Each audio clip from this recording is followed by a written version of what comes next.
Hello everyone, dear students.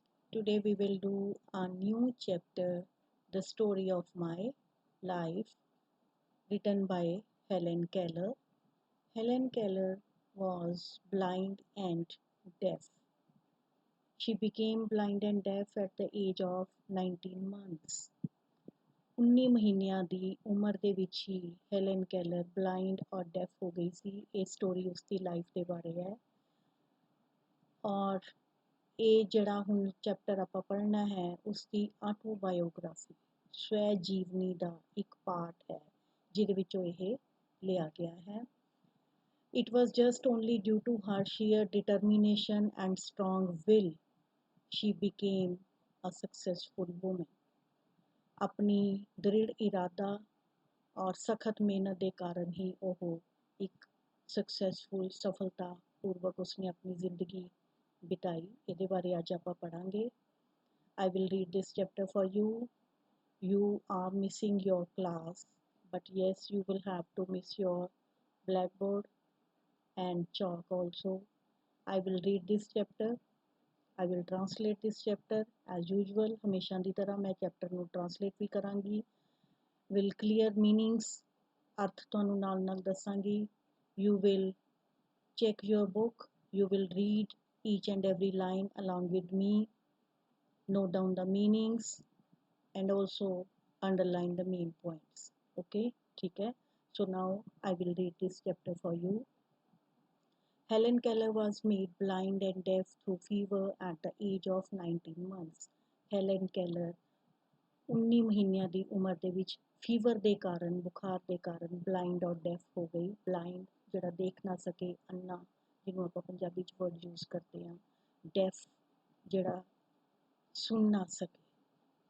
Born in 1880, ਇੱਥੇ ਤੁਸੀਂ ਬੇਟਾ ਇਹ ਗੱਲ ਯਾਦ ਰੱਖਣੀ ਹੈ, the year of the birth, it's 1880, 1880, at a time when blind deaf people were likely to be consigned to the poor house or asylum. ਉਹ ਸਮਾਂ 1880 ਇਮੈਜਿਨ ਕਰੋ ਵੀ ਉਸ ਟਾਈਮ ਦੇ ਵਿੱਚ ਜਿਹੜੇ ਬਲਾਈਂਡ ਔਰ ਡੈਫ ਪੀਪਲ ਹੁੰਦੇ ਸੀ ਉਹਨਾਂ ਨੂੰ ਮੈਂਟਲ ਅਸਾਈਲਮ ਵਿੱਚ ਭੇਜ ਦਿੱਤਾ ਜਾਂਦਾ ਸੀਗਾ। ਬਟ ਇਸ ਦੇ ਉਲਟ, ਇਸ ਦੇ ਕੰਟਰਾਸਟ ਕੀ ਹੋਇਆ, she went on to live a fuller and more adventurous life than many before or since. ਉਸਨੇ ਆਪਣੀ ਜ਼ਿੰਦਗੀ ਬਹੁਤ ਹੀ ਵਧੀਆ ਤਰੀਕੇ ਦੇ ਨਾਲ ਉਸਨੇ ਆਪਣੀ ਜ਼ਿੰਦਗੀ ਲੰਘਾਈ। Despite being blind and deaf, it was clear that Helen had a remarkable gift for communication. Deaf ਔਰ ਬਲਾਈਂਡ ਹੋਣ ਦੇ ਬਾਵਜੂਦ ਆਪਣੀ ਗੱਲ ਕਹਿਣ ਦੇ ਵਿੱਚ, ਕਹਿਣ ਦਾ ਹੁਨਰ ਉਸਨੂੰ ਗਿਫਟ, ਇੱਕ ਤੋਹਫੇ ਦੇ ਰੂਪ ਵਿੱਚ ਪਰਮਾਤਮਾ ਕੋਲੋਂ ਮਿਲਿਆ ਸੀ। ਇਹ ਕਿਹਾ ਜਾਂਦਾ ਹੈ ਕਿ ਜੇ ਪਰਮਾਤਮਾ ਇੱਕ ਤੁਹਾਡਾ ਗੁਣ, ਇੱਕ ਟੈਲੈਂਟ, ਇੱਕ ਚੀਜ਼ ਤੁਹਾਡੇ ਕੋਲੋਂ ਖੋਹਦਾ ਹੈ ਤਾਂ ਉਹਦੇ ਬਦਲੇ ਤੁਹਾਨੂੰ ਇੱਕ ਹੋਰ ਗਿਫਟ ਦਿੰਦਾ ਹੈ। She learned to read and write Braille. ਉਸਨੇ ਬ੍ਰੇਲ ਭਾਸ਼ਾ ਜਿਹੜੀ ਸੀ ਉਹ ਲਿਖਣੀ ਤੇ ਪੜ੍ਹਨੀ ਸਿੱਖੀ। And to read lips by feeling the shapes and vibrations formed by people's mouths as they speak. ਔਰ ਇਸ ਦੇ ਨਾਲ ਨਾਲ ਉਸਨੇ ਲਿਪ ਰੀਡਿੰਗ ਜਿਹਨੂੰ ਆਪਾਂ ਕਹਿੰਦੇ ਹਾਂ ਉਹ ਵੀ ਸਿੱਖਿਆ ਕਿ ਜਦੋਂ ਕੋਈ ਬੋਲਦਾ ਹੈ ਤਾਂ ਉਸ ਦੇ ਲਿਪਸ ਕਿਹੜੀ ਸ਼ੇਪ ਵਿੱਚ ਹਿਲਦੇ ਹਨ ਉਹਨਾਂ ਨੂੰ ਸਮਝ ਕੇ, ਔਰ ਉਸ ਵਾਈਬ੍ਰੇਸ਼ਨ ਜਿਹੜੀ ਆਉਂਦੀ ਹੈ, ਇੱਕ ਧਮਕ ਆਉਂਦੀ ਹੈ, ਉਸ ਆਵਾਜ਼ ਨੂੰ ਉਸ ਤੋਂ ਉਹਨੇ ਸਮਝ ਕੇ ਉੱਥੋਂ ਉਹਨੇ ਇਹ ਲਿਪ ਰੀਡਿੰਗ ਵੀ ਸਿੱਖੀ ਤੇ ਵੀ ਸਾਹਮਣੇ ਵਾਲਾ ਬੰਦਾ ਕੀ ਕਹਿਣਾ ਚਾਹ ਰਿਹਾ ਹੈ। although it is very difficult, ਇਹ ਬਹੁਤ ਔਖਾ ਕੰਮ ਹੈ ਔਰ ਬਹੁਤ ਹੀ ਘੱਟ ਲੋਕ ਇਸ ਚੀਜ਼ ਨੂੰ ਸਮਝ ਪਾਉਂਦੇ ਹਨ। Annie Sullivan arrived at Keller's house in March 1887. ਸੋ 1880 ਦੇ ਵਿੱਚ ਉਹਦਾ ਬਰਥ ਹੋਇਆ ਔਰ 1887 ਦੇ ਵਿੱਚ ਉਸਦੇ ਟੀਚਰ ਐਨੀ ਸੁਲੇਵਾਨ ਉਹਦੇ ਘਰ ਆਏ and immediately began to teach Helen to communicate by spelling words into her hand. ਤੇ ਉਸਨੇ ਉਸੇ ਦਿਨ ਤੋਂ ਹੀ ਹੈਲਨ ਨੂੰ ਉਹਦੇ ਹੱਥ ਤੇ ਵਰਡਸ ਲਿਖ ਕੇ, ਸਪੈਲਿੰਗਸ ਲਿਖ ਕੇ ਉਸਨੂੰ ਕਮਿਊਨੀਕੇਟ ਕਰਨਾ, ਗੱਲਬਾਤ ਕਰਨਾ ਸਿਖਾਉਣਾ ਸ਼ੁਰੂ ਕਰ ਦਿੱਤਾ। ਐਟ ਦ ਏਜ 22, 22 ਸਾਲ ਦੀ ਉਮਰ ਵਿੱਚ Keller published her autobiography the story of my life. ਔਰ ਕੈਲਰ ਨੇ ਆਪਣੀ ਆਟੋਬਾਇਓਗ੍ਰਾਫੀ ਜਿਹਨੂੰ ਅਸੀਂ ਸਵੈ ਜੀਵਨੀ ਕਹਿੰਦੇ ਹਾਂ ਉਹ ਲਿਖੀ, ਨਾਮ ਦ ਸਟੋਰੀ ਆਫ ਮਾਈ ਲਾਈਫ।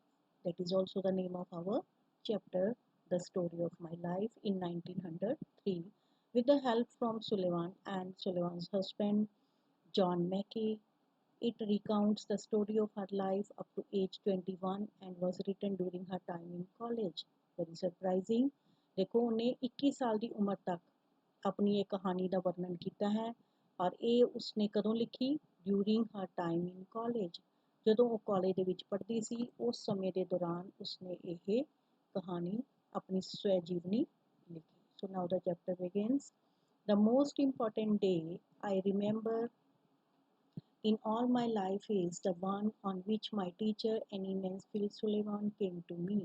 ਸਭ ਤੋਂ ਇੰਪੋਰਟੈਂਟ ਦਿਨ ਮਹੱਤਵਪੂਰਨ ਦਿਨ ਜਿਹੜਾ ਕਿ ਮੈਂ ਆਪਣੀ ਜ਼ਿੰਦਗੀ ਦੇ ਵਿੱਚ ਯਾਦ ਰੱਖਿਆ ਜਾਂ ਜਿਸ ਦਾ ਮੈਨੂੰ ਯਾਦ ਹੈ ਉਹ ਦਿਨ ਜਦੋਂ ਮੇਰੇ teacher Anne Mansfield Sullivan came to me ਮੇਰੇ ਕੋਲ ਆਏ ਇੱਥੇ ਬੇਟਾ ਤੁਸੀਂ ਇਸ ਚੀਜ਼ ਨੂੰ ਨਾਮ ਨੂੰ ਯਾਦ ਰੱਖਣਾ ਹੈ ਚੰਗੀ ਤਰ੍ਹਾਂ ਵੀ ਇਹ ਨਾਮ ਕੀ ਹੈ ਕਿਉਂਕਿ ਇਹ ਤੁਹਾਨੂੰ ਆਬਜੈਕਟਿਵ ਕੁਐਸਚਨਸ ਦੇ ਵਿੱਚ ਆ ਸਕਦਾ ਹੈ Annie Mansfield Sullivan.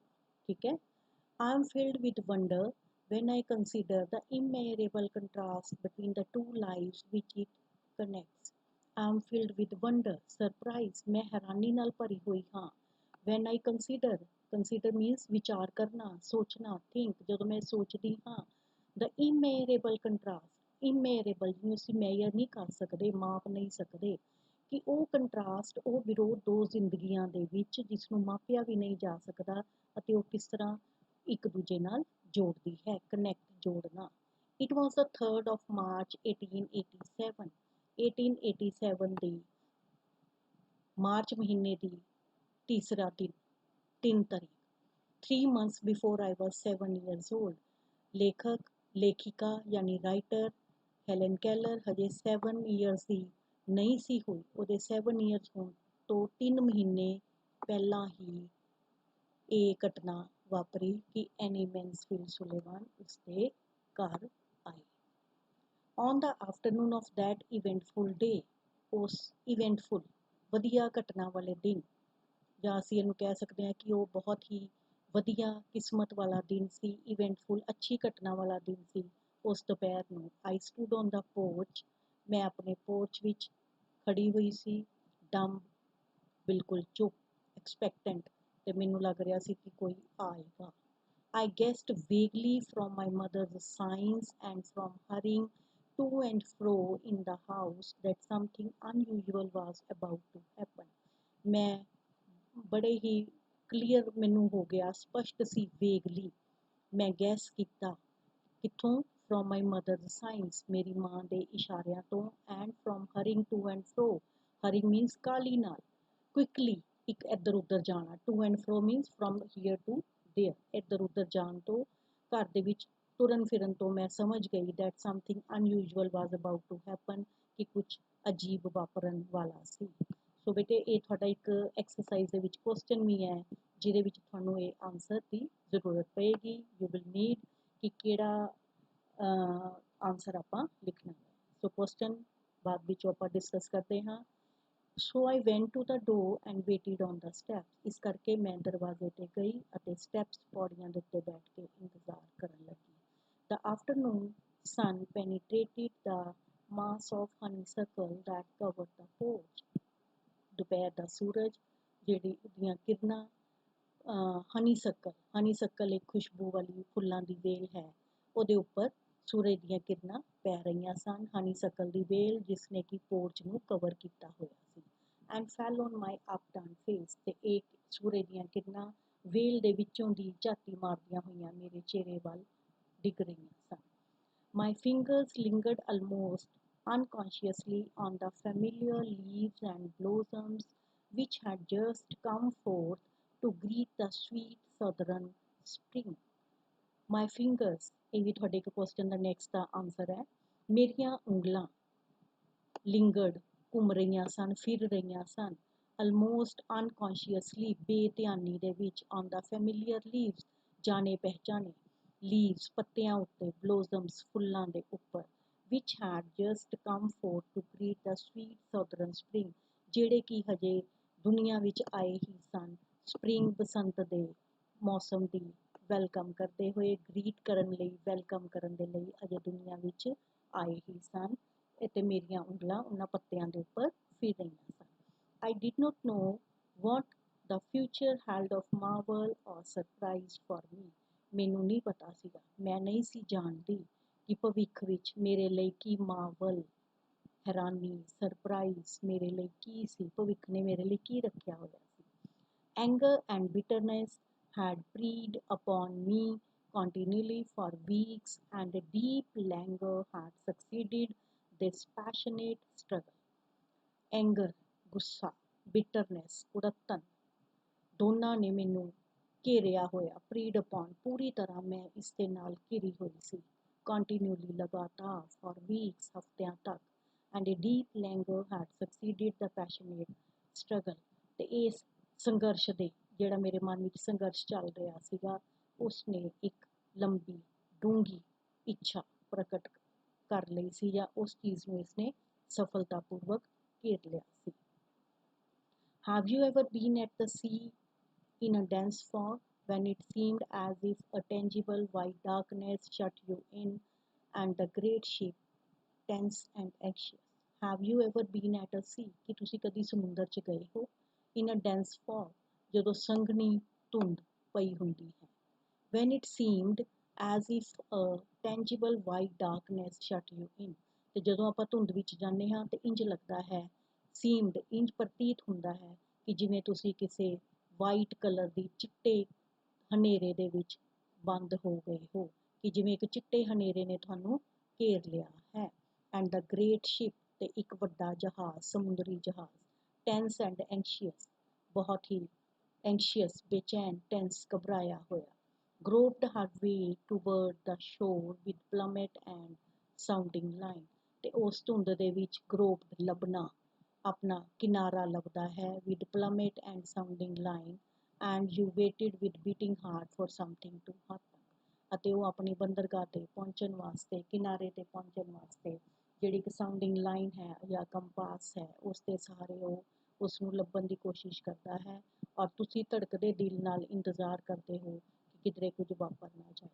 And I was like that ship before my education began, ਤੇ ਆਪਣੀ ਸਿੱਖਿਆ ਸ਼ੁਰੂ ਹੋਣ ਤੋਂ ਪਹਿਲਾਂ ਮੈਂ ਉਸ ਸ਼ਿਪ ਦੀ ਤਰ੍ਹਾਂ ਸੀ, ਉਸ ਇੱਕ ਜਹਾਜ਼ ਦੀ ਤਰ੍ਹਾਂ ਸੀ। ਓਨਲੀ ਆਈ ਵਾਜ਼ ਵਿਦਆਊਟ ਕੰਪਾਸ ਔਰ ਸਾਊਂਡਿੰਗ ਲਾਈਨ, ਪਰ ਮੈਨੂੰ ਦਿਸ਼ਾ ਦੇਣ ਵਾਲੀ, ਰਸਤਾ ਵਿਖਾਉਣ ਵਾਲੀ ਕੰਪਾਸ ਮੇਰੇ ਕੋਲ ਨਹੀਂ ਸੀ, ਜਾਂ ਨਾ ਹੀ ਮੇਰੇ ਕੋਲ ਕੋਈ sounding line C.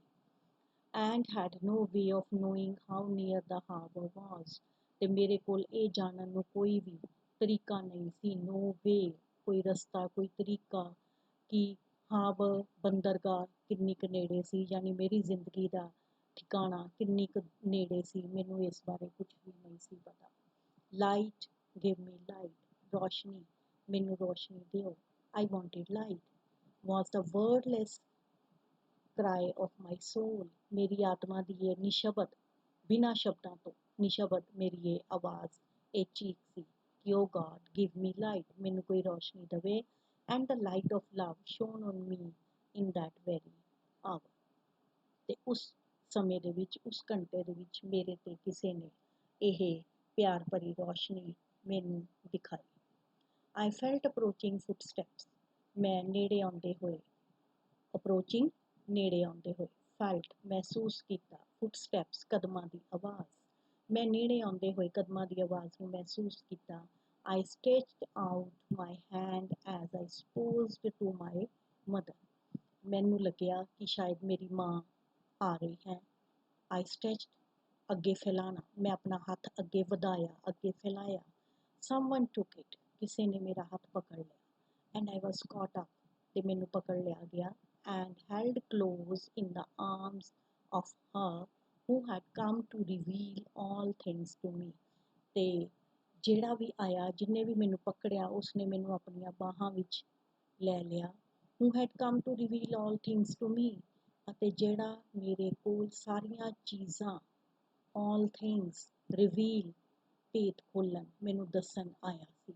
and more than all things else to love me, ਔਰ ਇਹਨਾਂ ਸਾਰੀਆਂ ਚੀਜ਼ਾਂ ਤੋਂ ਜ਼ਿਆਦਾ ਮੈਨੂੰ ਪਿਆਰ ਕਰਨ ਵਾਸਤੇ। and who was she? She was her teacher, Annie Sullivan. The morning after my teacher came, ਤੇ ਜਿਸ ਸਵੇਰ ਨੂੰ ਮੇਰੇ ਅਧਿਆਪਕ ਆਏ, she led me into her room and gave me a doll, ਤੇ ਉਸੇ ਵੇਲੇ ਉਹ ਮੈਨੂੰ ਆਪਣੇ ਕਮਰੇ ਵਿੱਚ ਲੈ ਗਏ ਅਤੇ ਮੈਨੂੰ ਇੱਕ ਡਾਲ ਦਿੱਤੀ। The little blind children at the Perkins Institution had sent it। ਛੋਟੇ ਬੱਚੇ ਬਲਾਈਂਡ। ਇਸ ਲਾਈਨ ਨੂੰ ਵੀ ਬੇਟੇ ਤੁਸੀਂ ਨੋਟ ਕਰਨਾ ਵੈ, ਇਹ ਵੀ ਤੁਹਾਡੇ ਕੋਲ ਇੱਕ ਕੁਐਸਚਨ ਆਏਗਾ ਬੈਕ ਜਿਹੜੀਆਂ ਐਕਸਰਸਾਈਜ਼ ਆਪਾਂ ਦਿੱਤੀ ਹੋਈ ਹੈ ਉਹਦੇ ਵਿੱਚੋਂ। ਵੈਸੇ ਵੀ ਆਬਜੈਕਟਿਵ ਟਾਈਪ ਕੁਐਸਚਨਸ ਦੇ ਲਈ ਤੁਸੀਂ ਇਹਨੂੰ ਯਾਦ ਰੱਖਣਾ ਵੈ। ਇਸ ਲਾਈਨ ਨੂੰ ਅੰਡਰਲਾਈਨ ਕਰ ਲੈਣਾ। The little blind children at the Perkins Institution। Perkins Institution ਦੇ ਛੋਟੇ ਜਿਹੜੇ ਬਲਾਈਂਡ ਚਿਲਡਰਨ ਸਨ ਉਹਨਾਂ ਨੇ ਇਹ ਡਾਲ ਭੇਜੀ ਸੀ। ਐਂਡ ਲੌਰਾ ਬ੍ਰਿਜਮੈਨ, ਇਸ ਇਹਨੂੰ ਵੀ ਨਾਮ ਨੂੰ ਯਾਦ ਰੱਖਣਾ ਹੈ। ਲੌਰਾ ਬ੍ਰਿਜਮੈਨ ਹੈਡ ਡਰੈਸਡ ਇਟ, ਤੇ ਉਸ ਨੂੰ ਲੌਰਾ ਬ੍ਰਿਜਮੈਨ ਨੇ ਸਜਾਇਆ ਸੀ, ਉਹਦੇ ਕੱਪੜੇ ਬਣਾਏ ਸਨ। But I did not know this until afterwards, ਪਰ ਮੈਨੂੰ ਇਸ ਦੇ ਬਾਰੇ ਬਾਅਦ ਵਿੱਚ ਕੁਝ ਵੀ ਪਤਾ ਨਹੀਂ ਸੀ। When I had played with it a little while, ਤੇ ਜਦੋਂ ਮੈਂ ਥੋੜੀ ਦੇਰ ਇਹਦੇ ਨਾਲ ਖੇਡ ਲਿਆ, Miss Sullivan slowly spelled into my hand the word doll। ਤੇ ਮਿਸ ਸੁਲੇਵਾਨ ਨੇ ਹੌਲੀ ਜਿਹਾ ਮੇਰੇ ਹੱਥ ਤੇ ਇੱਕ ਵਰਡ ਲਿਖਿਆ ਡਾਲ। ਸਪੈਲਿੰਗਸ ਲਿਖੇ ਕਿਹੜੇ ਵਰਡ ਦੇ? ਡਾਲ, DOLL। I was at once interested in this finger play, ਅਤੇ ਮੈਨੂੰ ਇੱਕਦਮ ਇਸ ਫਿੰਗਰ ਪਲੇ ਦੇ ਵਿੱਚ ਬਹੁਤ ਹੀ ਇੰਟਰਸਟ ਹੋਇਆ, ਮੇਰੀ ਰੁਚੀ ਪੈਦਾ ਹੋਈ। ਮੈਨੂੰ ਚੰਗਾ ਲੱਗਿਆ ਕਿ ਟੀਚਰ ਨੇ ਮੇਰੇ ਹੱਥ ਤੇ ਡਾਲ ਸਪੈਲਿੰਗ ਲਿਖੀ। ਐਂਡ ਟਰਾਈ ਟੂ ਇਮੀਟੇਟ, ਤੇ ਉਹਨੇ ਜਦੋਂ ਇਹ ਮੇਰੇ ਹੱਥ ਤੇ ਲਿਖੇ ਤੇ ਮੈਂ ਉਸੇ ਵਕਤ ਇਸ ਦੀ ਕੋਸ਼ਿਸ਼ ਕੀਤੀ। ਇਮੀਟੇਟ ਕਰਨਾ, ਨਕਲ ਕਰਨਾ, ਬੱਚੇ ਨਕਲਚੀ ਹੁੰਦੇ ਨੇ। ਸੋ ਉਹਨੇ ਵੀ ਆਪਣੇ ਟੀਚਰ ਦੀ ਨਕਲ ਕੀਤੀ। ਜਿਸ ਤਰ੍ਹਾਂ ਹੀ ਟੀਚਰ ਨੇ ਉਹਦੇ ਹੱਥ ਤੇ ਸਪੈਲਿੰਗਸ ਲਿਖੇ, ਉਸੇ ਤਰ੍ਹਾਂ ਹੀ ਉਸਨੇ ਵੀ ਕੋਸ਼ਿਸ਼ ਕੀਤੀ ਕਿ ਉਹ ਉਸੇ ਤਰ੍ਹਾਂ ਹੀ ਉਂਗਲ ਘੁਮਾ ਕੇ ਹੱਥ ਤੇ spellings ਲਿਖੇ। When I finally succeeded in making the letters correctly, I was flushed with childish pleasure and pride।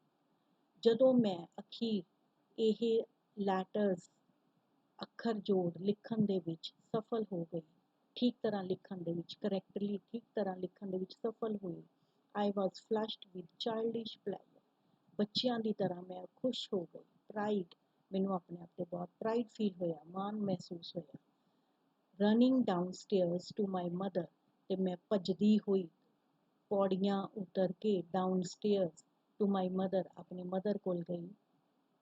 I held up my hand and made the letters for doll। ਮੈਂ ਆਪਣਾ ਹੱਥ ਪਕੜਿਆ ਤੇ ਡਾਲ ਦੇ ਲੈਟਰਸ ਜਿਹੜੇ ਸਨ ਉਸਦੇ ਅੱਖਰ ਬਣਾਏ। I did not know that I was spelling a word or even that words existed। ਮੈਨੂੰ ਇਹ ਨਹੀਂ ਸੀ ਪਤਾ, ਮੈਂ ਨਹੀਂ ਸੀ ਜਾਣਦੀ I was spelling a word, ਕਿ ਮੈਂ ਇੱਕ ਸ਼ਬਦ ਲਿਖ ਰਹੀ ਹਾਂ ਜਾਂ ਸ਼ਬਦ ਵੀ ਹੁੰਦੇ ਹਨ। existed, ਇਹਨਾਂ ਦੀ ਵੀ ਕੋਈ ਹੋਂਦ ਹੁੰਦੀ ਹੈ। ਮੈਨੂੰ ਇਸ ਚੀਜ਼ ਬਾਰੇ ਕੁਝ ਵੀ ਨਹੀਂ ਪਤਾ ਸੀ। I was simply making my fingers go in monkey like imitation, ਤੇ ਮੈਂ ਸਿਰਫ ਬਾਂਦਰ ਦੀ ਤਰ੍ਹਾਂ ਨਕਲ ਕਰਦੀ ਹੋਈ ਆਪਣੀਆਂ ਉਂਗਲਾਂ ਨੂੰ ਉਸੇ ਤਰ੍ਹਾਂ ਹੀ ਘੁਮਾ ਰਹੀ ਸੀ। In the days that followed, I learned to spell in this uncomprehending way a great many words। ਸੋ ਆਉਣ ਵਾਲੇ ਦਿਨਾਂ ਦੇ ਵਿੱਚ ਜਿਹੜੇ ਇਸ ਤੋਂ ਬਾਅਦ ਦਿਨ ਲੰਘੇ, ਮੈਂ ਬਹੁਤ ਸਾਰੇ ਸਪੈਲਿੰਗਸ ਇਸੇ ਤਰ੍ਹਾਂ ਹੀ ਬਿਨਾਂ ਸਮਝੇ, ਅਨਕੰਪਰੀਹੈਂਡਿੰਗ, ਬਹੁਤ ਸਾਰੇ ਸ਼ਬਦ ਇਸੇ ਤਰ੍ਹਾਂ ਹੀ ਬਿਨਾਂ ਸਮਝੇ ਸਿੱਖੇ। ਔਰ ਇਹਨਾਂ ਵਿੱਚ ਕਿਹੜੇ ਕਿਹੜੇ ਸ਼ਬਦ ਸਨ? ਵਰਡਸ ਕਿਹੜੇ ਸੀ? Pin, hat, cup, 18 words, and a few verbs like sit, stand and walk। ਤੇ ਇਸ ਤੋਂ ਇਲਾਵਾ ਕੁਝ ਵਰਡਸ sit, stand ਤੇ walk, ਇਹ verbs ਸਨ। ਇਹ ਮੈਂ ਸਾਰਾ ਕੁਝ ਸਿੱਖਿਆ। But my teacher had been with me several weeks before I understood that everything has a name। ਪਰ ਮੇਰੇ ਟੀਚਰ ਦੇ ਆਉਣ ਤੋਂ ਕਈ ਹਫ਼ਤਿਆਂ ਬਾਅਦ ਮੈਨੂੰ ਪਤਾ ਲੱਗਿਆ ਕਿ ਹਰ ਚੀਜ਼ ਦਾ ਇੱਕ ਨਾਮ ਹੁੰਦਾ ਹੈ। ਸੋ ਇਸ ਤੋਂ ਪਹਿਲਾਂ ਮੈਨੂੰ ਇਸ ਚੀਜ਼ ਬਾਰੇ ਬਿਲਕੁਲ ਵੀ ਪਤਾ ਨਹੀਂ ਸੀ। ਸੋ ਮੇਰੇ ਟੀਚਰ ਜਿਹੜਾ ਕਿ ਮੈਨੂੰ ਬਹੁਤ ਕੁਝ ਸਿਖਾ ਰਿਹਾ ਸੀ ਕਿ ਹਰ ਚੀਜ਼ ਦਾ ਇੱਕ ਨਾਮ ਹੁੰਦਾ ਹੈ, ਇਹ ਮੈਨੂੰ ਆਪਣੇ ਟੀਚਰ ਦੇ ਆਉਣ ਤੋਂ ਬਾਅਦ ਹੀ ਪਤਾ ਲੱਗਿਆ। ਸੋ ਮੇਰਾ ਟੀਚਰ ਜਿਹੜਾ ਕਿ ਮੈਨੂੰ ਇੰਨਾ ਕੁਝ ਸਿਖਾ ਰਿਹਾ ਸੀ। One day while I was playing with my new doll, Miss Sullivan put my big rag doll into my lap and also spelled doll. ਸੋ ਇੱਕ ਦਿਨ ਜਦੋਂ ਮੈਂ ਆਪਣੀ ਨਿਊ ਡੋਲ ਦੇ ਨਾਲ ਖੇਲ ਰਹੀ ਸੀ ਤਾਂ ਮਿਸ ਸੁਲੇਵਾਨ ਨੇ ਮੇਰੀ ਇੱਕ ਵੱਡੀ ਰੈਗ ਕੱਪੜੇ ਦੀ ਬਣੀ ਹੋਈ ਡੋਲ ਮੇਰੀ ਲੈਪ ਗੋਦੀ ਦੇ ਵਿੱਚ ਰੱਖ ਦਿੱਤੀ ਅਤੇ ਫਿਰ ਉਸਨੇ ਸਪੈਲਿੰਗ ਕੀ ਲਿਖੇ DOLL and tried to make me understand that doll applied to both। ਤੇ ਉਹਨਾਂ ਨੇ ਮੈਨੂੰ ਇਹ ਸਮਝਾਉਣ ਦੀ ਕੋਸ਼ਿਸ਼ ਕੀਤੀ ਕਿ ਦੋਨੋਂ ਸ਼ਬਦ ਡੋਲ ਹੀ ਹਨ। ਦੋਨੋਂ ਡੋਲਸ ਜਿਹੜੀਆਂ ਹਨ ਮੀਨਸ ਦੋ, ਇੱਕ ਕੱਪੜੇ ਦੀ ਡਾਲ ਹੋ ਗਈ, ਇੱਕ ਜਿਹੜੀ ਲਿਟਲ ਸਟੂਡੈਂਟਸ ਨੇ ਭੇਜੀ ਸੀ, ਸੋ ਦੋਨਾਂ ਤੇ ਇੱਕੋ ਹੀ ਵਰਡ ਅਪਲਾਈ ਹੁੰਦਾ ਸੀ, ਲਾਗੂ ਹੁੰਦਾ ਸੀ, and that was doll. Earlier in the day we had a tussle over the words mug and water। ਔਰ ਉਸੇ ਦਿਨ ਪਹਿਲਾਂ ਸਾਡੀ ਦੋਨਾਂ ਦੀ ਟਸਲ, ਇੱਕ ਛੋਟੀ ਜਿਹੀ ਟਸਲ ਆਪਾਂ ਕਹਿ ਸਕਦੇ ਹਾਂ, ਇੱਕ ਲੜਾਈ ਕਹਿ ਸਕਦੇ ਹਾਂ ਜਾਂ ਇੱਕ ਬਹਿਸ ਕਹਿ ਸਕਦੇ ਹਾਂ, ਚੱਲੀ ਓਵਰ ਦਾ ਵਰਡਸ। ਕਿਹੜੇ ਦੋ ਵਰਡਸ ਹਨ? Mug and water. ਇਹ ਦੋ ਸ਼ਬਦਾਂ ਤੇ ਸਾਡੀ ਬਹਿਸ ਚੱਲੀ ਸੀ। Miss Sullivan had tried to impress it upon me that mug is mug and water is water। Miss Sullivan ਨੇ ਮੈਨੂੰ ਇਹ ਬਹੁਤ ਪ੍ਰਭਾਵਿਤ ਕਰਨ ਦੀ, ਸਮਝਾਉਣ ਦੀ ਕੋਸ਼ਿਸ਼ ਕੀਤੀ ਕਿ ਮਗ ਮਗ ਹੈ ਤੇ ਵਾਟਰ ਵਾਟਰ ਹੈ। But I persisted in confounding the two. ਪਰ ਮੈਂ ਦੋਨਾਂ ਸ਼ਬਦਾਂ ਨੂੰ ਨਾ ਸਮਝਣ ਵਿੱਚ, ਦੋਨਾਂ ਨੂੰ ਕਨਫਿਊਜ਼ ਕਰ ਰਹੀ ਸੀ। And in despair she had dropped that subject for the time only to renew it at the first opportunity। ਸੋ ਨਿਰਾਸ਼ਾ ਦੇ ਵਿੱਚ ਉਸਨੇ ਇਸ ਵਿਸ਼ੇ ਨੂੰ ਕੁਝ ਸਮੇਂ ਦੇ ਲਈ ਛੱਡਣ ਦਾ ਸੋਚਿਆ ਕਿ ਉਹਨੇ ਛੱਡ ਦਿੱਤਾ ਕਿ ਇਹ ਗੱਲ ਬਾਅਦ ਚੋਂ ਕਰਾਂਗੇ। Only to renew it at the first opportunity. ਤੇ ਜਿਉਂ ਹੀ ਉਹਨੂੰ ਪਹਿਲਾ ਮੌਕਾ ਮਿਲਿਆ ਤਾਂ ਉਸਨੇ ਇਸ ਟੌਪਿਕ ਨੂੰ ਦੁਬਾਰਾ ਛੇੜ ਦਿੱਤਾ। ਆਈ ਬਿਕੇਮ impatient ਕਾਲੇ ਪੈ ਜਾਣਾ। ਮੈਂ ਕਾਲੀ ਪੈ ਗਈ। At her repeated attempts and seizing the new doll. ਉਸਦੇ ਬਾਰ-ਬਾਰ ਇਹਨਾਂ ਕੋਸ਼ਿਸ਼ਾਂ ਤੇ ਅਟੈਂਪਟਸ, ਯਤਨ ਕਰਨਾ, ਟਰਾਈ ਕਰਨਾ, and seizing the new doll I dashed it upon the floor. ਤੇ ਮੈਂ ਹੱਥ 'ਚ ਜਿਹੜੀ ਨਵੀਂ ਡੋਲ ਪਕੜੀ ਹੋਈ ਸੀ ਉਹਨੂੰ ਪਕੜਿਆ and dashed it upon the floor. ਉਸ ਨੂੰ ਫਰਸ਼ ਦੇ ਉੱਤੇ ਸੁੱਟ ਦਿੱਤਾ। ਡੈਸ਼ਡ ਇਟ ਮੀਨਸ ਸੁੱਟਣਾ।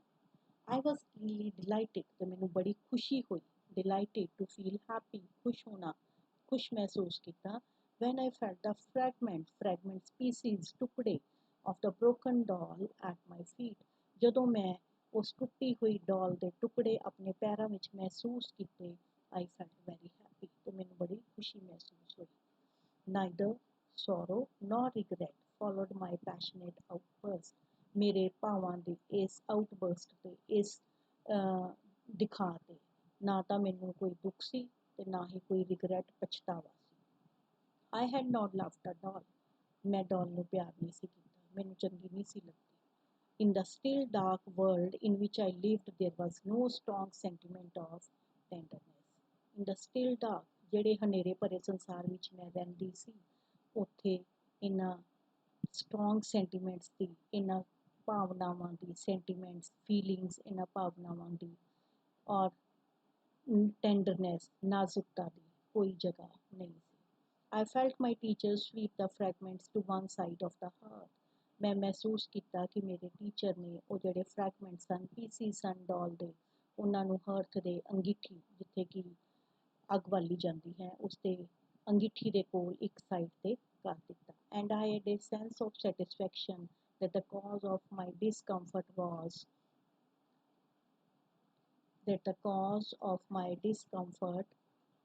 ਮੈਨੂੰ ਇਸ ਗੱਲ ਦੀ ਹੀ ਬੜੀ ਸੰਤੁਸ਼ਟੀ ਹੋਈ ਕਿ ਜਿਹੜੀ ਚੀਜ਼ ਮੈਨੂੰ ਬੇਆਰਾਮ ਕਰ ਰਹੀ ਸੀ ਉਹ ਰਿਮੂਵ ਕਰ ਦਿੱਤੀ ਗਈ, ਦੂਰ ਕਰ ਦਿੱਤੀ ਗਈ ਸੀ। ਸ਼ੀ ਬ੍ਰੌਟ ਮੀ ਮਾਈ ਹੈਟ। ਉਹ ਮੇਰੀ ਹੈਟ ਮੇਰੇ ਕੋਲ ਲੈ ਕੇ ਆਏ। And I new I was going out in the warm sunshine. ਤੇ ਮੈਨੂੰ ਪਤਾ ਲੱਗ ਗਿਆ ਸੀ ਕਿ ਮੈਂ ਬਾਹਰ ਨਿੱਘੀ ਧੁੱਪ ਵਿੱਚ ਜਾ ਰਹੀ ਸੀ। This thought, if a wordless sensation may be called a thought, made me hop and skip with pleasure। ਇਹ ਵਿਚਾਰ, ਜੇ ਇਸ ਨਿਸ਼ਬਦ ਵਰਡਲੈਸ, ਬਿਨਾਂ ਕਿਸੇ ਸ਼ਬਦ ਤੋਂ। ਇਸ ਭਾਵਨਾ ਨੂੰ ਜੇ ਇੱਕ ਵਿਚਾਰ ਕਿਹਾ ਜਾ ਸਕਦਾ ਹੈ ਤਾਂ ਇਸਨੇ ਮੈਨੂੰ ਹੌਪ, ਛਲਾਂਗਾ ਮਾਰਨਾ, ਸਕਿਪ, ਕੁੱਦਣਾ, ਖੁਸ਼ੀ ਦੇ ਨਾਲ ਮੈਂ ਯਾਨੀ ਕਿ ਨੱਚਣ ਕੁੱਦਣ ਲੱਗ ਪਈ ਤੇ ਮੈਂ ਬਾਹਰ ਨੂੰ ਤੁਰ ਪਈ। We walked down the path to the well house. ਅਸੀਂ ਖੂਹ ਵਾਲੇ ਪਾਸੇ ਨੂੰ ਰਸਤੇ ਤੇ ਤੁਰ ਪਏ। Attracted by the fragrance of the honeysuckle with which it was covered। ਤੇ honeysuckle ਦੀ ਬੇਲ, ਫੁੱਲਾਂ ਦੀ ਖੁਸ਼ਬੂ ਵੱਲ ਆਕਰਸ਼ਿਤ ਹੋ ਕੇ ਜਿਸ ਦੇ ਨਾਲ ਖੂਹ ਢੱਕਿਆ ਹੋਇਆ ਸੀ, ਅਸੀਂ ਉੱਧਰ ਨੂੰ ਤੁਰ ਪਏ। Someone was drawing water। ਕੋਈ ਪਾਣੀ ਚਲਾ ਰਿਹਾ ਸੀ। And my teacher placed my hand under the spout। ਤੇ ਮੇਰੇ ਟੀਚਰ ਨੇ ਮੇਰਾ ਹੱਥ ਉਸ ਵਗਦੇ ਪਾਣੀ ਦੇ ਹੇਠਾਂ ਕਰ ਦਿੱਤਾ। As the cool stream gushed over one hand, ਜਿਉਂ ਹੀ ਠੰਡਾ ਪਾਣੀ ਮੇਰੇ ਹੱਥ ਦੇ ਉੱਪਰੋਂ ਦੀ ਵਗ ਰਿਹਾ ਸੀ, she spelled into the other the word water। ਉਸਨੇ ਮੇਰੇ ਦੂਜੇ ਹੱਥ ਤੇ ਇੱਕ ਵਰਡ ਲਿਖਿਆ water।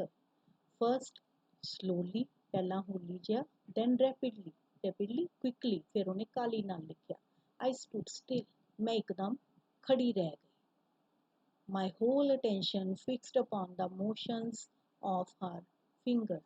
ਮੇਰਾ ਸਾਰਾ ਧਿਆਨ ਮੋਸ਼ਨ, ਹਿੱਲਣਾ, ਗਤੀ, ਉਸਦੀਆਂ ਉਂਗਲਾਂ ਦੇ ਹਿੱਲਣ ਤੇ ਸੀ ਵੀ ਉਸਦੀਆਂ ਉਂਗਲਾਂ ਕਿਸ ਤਰ੍ਹਾਂ ਹਿੱਲ ਰਹੀਆਂ ਸਨ। ਮੇਰਾ ਸਾਰਾ ਧਿਆਨ ਉਸ ਵੱਲ ਸੀ। Suddenly I felt a misty consciousness as of something forgotten।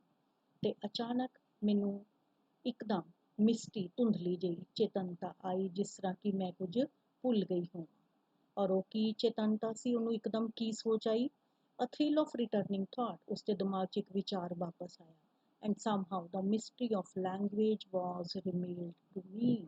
ਤੇ ਫਿਰ mystery of language, ਭਾਸ਼ਾ ਦਾ ਭੇਦ ਇੱਕਦਮ ਮੈਨੂੰ ਪ੍ਰਗਟ ਹੋ ਗਿਆ ਕਿ ਉਸ ਵਕਤ ਅਚਾਨਕ ਉਸਨੂੰ, ਉਸਦਾ ਮਾਈਂਡ ਕੌਨਸ਼ੀਅਸ ਹੋਇਆ ਤਾਂ ਉਸਨੂੰ ਇੱਕਦਮ ਪਤਾ ਲੱਗਿਆ ਕਿ ਇਹ ਤਾਂ ਇੱਕ ਸ਼ਬਦ ਹੈ, ਇਹ ਇੱਕ ਵਰਡ ਹੈ।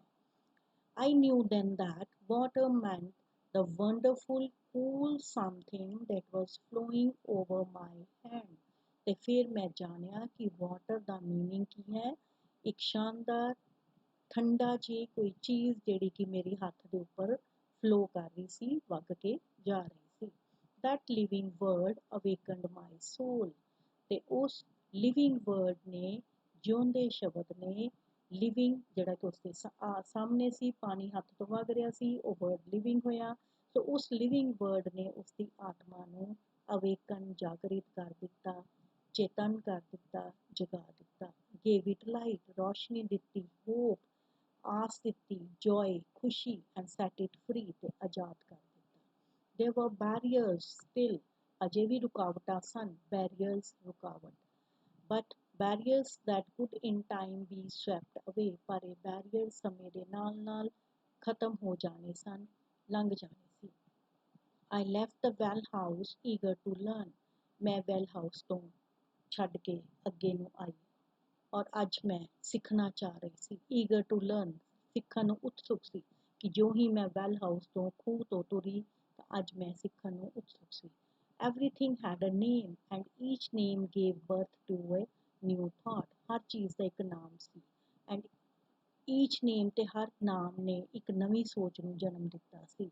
ਸੋ ਨੈਚੁਰਲੀ ਕਿ ਜਦੋਂ ਆਪਾਂ ਕੋਈ ਨਵੀਂ ਚੀਜ਼ ਸਿੱਖਦੇ ਹਾਂ ਤਾਂ ਸਾਡਾ ਦਿਲ ਕਰਦਾ ਹੈ ਕਿ ਅਸੀਂ ਹੋਰ ਸਿੱਖੀਏ ਤੇ ਦੂਸਰੇ ਨੂੰ ਵੀ ਉਹਦੇ ਬਾਰੇ ਦੱਸੀਏ ਕਿ ਮੈਂ ਨਵਾਂ ਕੰਮ ਕੀ ਸਿੱਖਿਆ ਹੈ। So similar was happening with Helen Keller. ਉਹਨੇ ਇੱਕ ਨਵੀਂ ਚੀਜ਼ ਜਾਣੀ ਸੀ ਕਿ ਸ਼ਬਦਾਂ ਦੀ ਦੁਨੀਆ, ਸ਼ਬਦਾਂ ਦੇ ਸੰਸਾਰ ਦੇ ਵਿੱਚ ਕਦਮ ਰੱਖਿਆ ਸੀ। ਸੋ ਸ਼ੀ ਵਾਜ਼ ਈਗਰ ਟੂ ਲਰਨ ਸੋ ਮੈਨੀ ਨਿਊ ਥਿੰਗਸ। ਉਹਨੂੰ ਪਤਾ ਲੱਗ ਗਿਆ ਕਿ ਹਰ ਇੱਕ ਚੀਜ਼ ਦਾ ਇੱਕ ਨਾਮ ਹੈ ਅਤੇ ਹਰ ਨਾਮ ਇੱਕ ਨਵੀਂ ਸੋਚ ਨੂੰ ਜਨਮ ਦਿੰਦਾ ਹੈ। As we return to the house, ਜੋ ਹੀ ਅਸੀਂ ਘਰ ਵਾਪਿਸ ਆਏ, every object which I touched seemed to quiver with life। ਜਿਹੜੇ ਵੀ ਆਬਜੈਕਟ ਨੂੰ, ਚੀਜ਼ ਨੂੰ ਮੈਂ ਹੱਥ ਲਗਾਉਂਦੀ ਸੀ, ਮੈਨੂੰ ਇੰਝ ਲੱਗੇ ਜਿਵੇਂ ਕਿ ਉਹ ਜ਼ਿੰਦਗੀ ਨਾਲ ਕੰਬ ਰਿਹਾ ਹੋਵੇ, ਉਸ 'ਚ ਜ਼ਿੰਦਗੀ ਗੁਜ਼ਰ ਰਹੀ ਹੋਵੇ। ਦੈਟ ਇਜ਼ ਬਿਕੋਜ਼, ਇਹ ਇਸ ਕਰਕੇ ਸੀ ਕਿਉਂਕਿ I saw everything with the strange new sight that had come to me। ਕਿਉਂਕਿ ਅੱਜ ਮੇਰੇ ਵਿੱਚ ਇੱਕ ਨਵੀਂ, ਅਜੀਬ, ਇੱਕ ਨਵਾਂ ਸਾਈਟ, ਰੋਸ਼ਨੀ ਮੈਨੂੰ ਮਿਲੀ ਸੀਗੀ, ਜਿਸ ਕਰਕੇ ਮੈਂ ਹਰ ਚੀਜ਼ ਨੂੰ ਨਵੇਂ ਨਜ਼ਰੀਏ ਦੇ ਨਾਲ ਦੇਖ ਰਹੀ ਸੀ। On entering the door, I remembered the doll I had broken।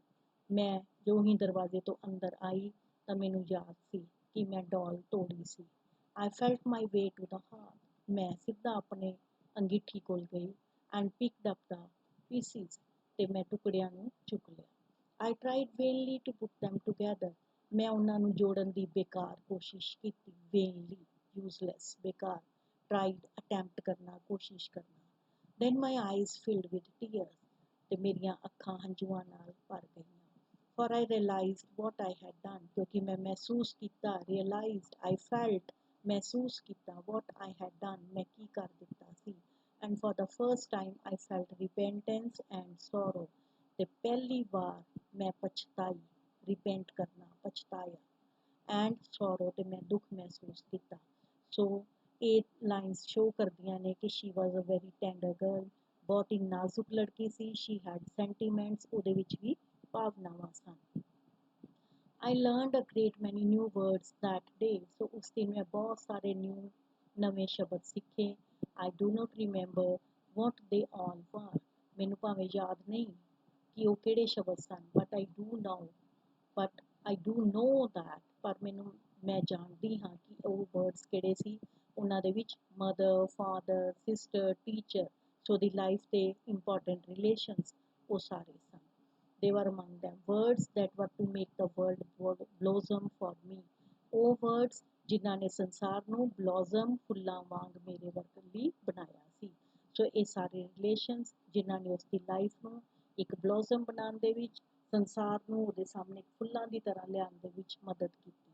Like ਐਰਨਸ ਰॉड with flowers, ਜਿਸ ਤਰ੍ਹਾਂ ਕਿ ਐਰਨ ਦੀ ਛੜੀ ਫੁੱਲਾਂ ਨਾਲ ਬਣੀ ਹੋਈ। It would have been difficult to find a happier child than I was as I lay in my crib।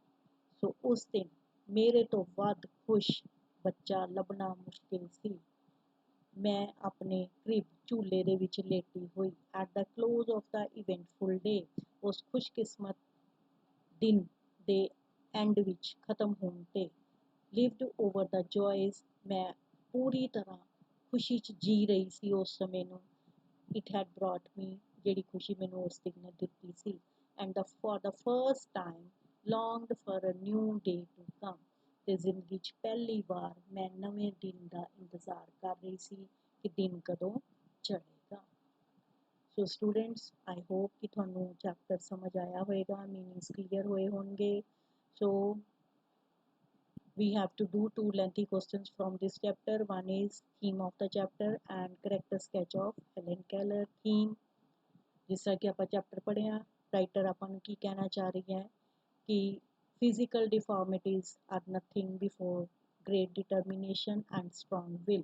ਕਿ ਜੇ ਸਾਡਾ ਦ੍ਰਿੜ ਇਰਾਦਾ ਹੈ, ਸਾਡਾ ਇਰਾਦਾ ਪੱਕਾ ਹੈ, ਤਾਂ ਸਰੀਰਕ ਅਕਸ਼ਮਤਾ ਜਿਹੜੀ ਹੈ, ਕਮਜ਼ੋਰੀਆਂ ਹਨ, ਉਹ ਇਸ ਦੇ ਸਾਹਮਣੇ ਕੁਛ ਵੀ ਨਹੀਂ ਹਨ। ਅਸੀਂ ਮੁਸ਼ਕਲਾਂ ਨੂੰ ਦੂਰ ਕਰ ਸਕਦੇ ਹਾਂ, ਪਰ ਜੇ ਅਸੀਂ ਹਿੰਮਤ ਨਾ ਹਾਰੀਏ।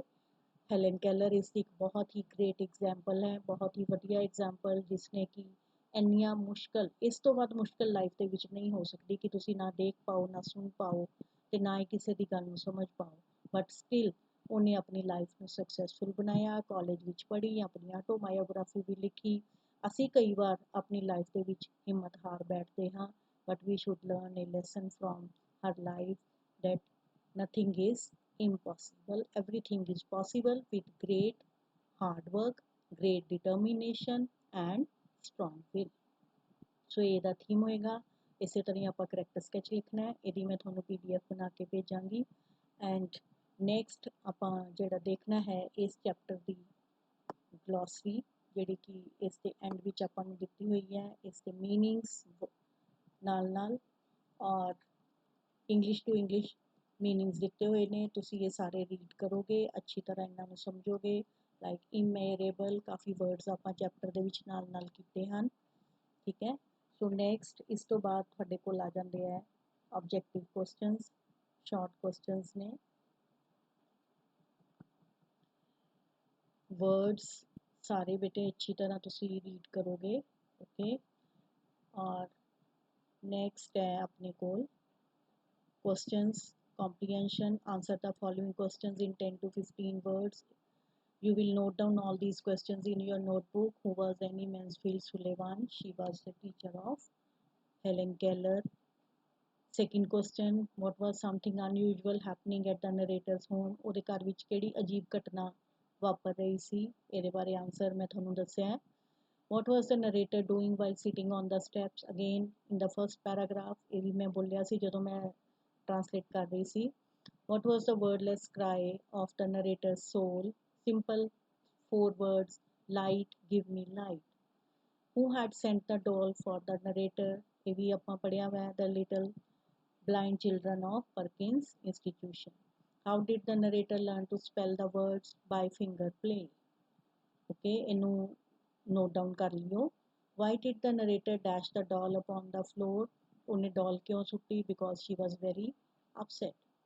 List the few words that the narrator's teacher made her learn. Few words ਜਿਹੜੇ ਆਪਾਂ 3 words ਸੀਗੇ, then next 3 verbs ਸੀਗੇ, ਤੁਸੀਂ note down ਕਰੋਗੇ ਚੈਪਟਰ ਦੇ ਵਿੱਚੋਂ। What did the narrator learn at the well house? Life ਜਿਹੜੀ ਚੀਜ਼ ਨੇ ਉਹਦੀ ਬਦਲੀ, that was mystery of language. What made the narrator repent and feel sorrowful? ਕਿਉਂ ਉਹਨੇ ਮਹਿਸੂਸ ਕੀਤਾ ਕਿ ਉਹ ਪਛਤਾਈ ਵੀ ਤੇ ਉਸਨੂੰ ਦੁੱਖ ਵੀ ਹੋਇਆ, ਕਿਹੜੀ ਗੱਲ ਤੇ? So next is theme of the chapter and character sketch. I will send you PDF and you will note down it in your notebooks. Okay, I hope you have understood the chapter. ਜੇ ਤੁਹਾਨੂੰ ਕੋਈ problem ਹੈ then you can talk to me. Thank you so much. Have a nice day.